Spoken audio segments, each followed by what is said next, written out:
আসসালামু আলাইকুম। মহান পাক রব্বুল আলমিনের ৯৯টি নাম রয়েছে, যেগুলো গুণবাচক নাম। আর যে সমস্ত নামগুলোকে বলা হয় আসমাউল হোসনা।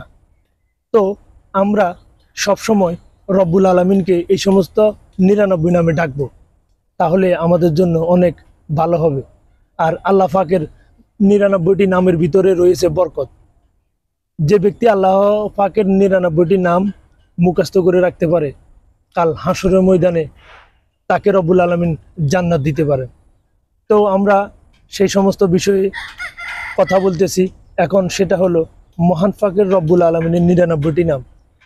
এই আসমাউল নামের এই আসমাউল হোসনা নাম অনেক সুন্দর, অনেক ভালো।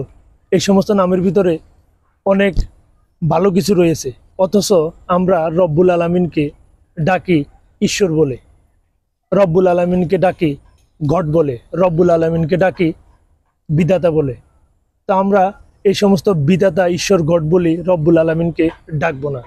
কেননা ঈশ্বর, বিধাতা, গড এই সমস্ত নামের স্ত্রীলিঙ্গ রয়েছে, এগুলা নামে রব্বুল আলমিনকে ডাকা যাবে না।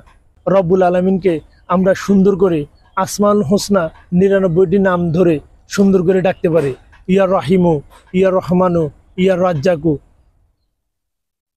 আল্লাহকে এই সমস্ত সুন্দর করে নামে ডাকলে রব্বুল আলমিন অনেক খুশি হবেন। তো আমরা সবসময় রব্বুল আলমিনকে, রব্বুল আলমিনের আসমাউল হোসনা গুণবাচক নাম ধরে সুন্দর করে ডাকবো। রব্বুল আলমিন খুশি হবেন। আর রব্বুল আলমিন খুশি হওয়া মানে আমাদের উপর রহমত বর্ষিত করা। আর রব্বুল আলমিন নারাজ হওয়া মানে আমাদের উপরে গজব গজব আসা। তো আমরা কি ইচ্ছা করে চাইবো গজব আসুক? এর জন্য আমরা চাই যাতে রব্বুল আলমিনের নাম, গুণবাচক নামগুলা সুন্দর করে গুণবাচক নাম নিয়ে ডাকতে পারি।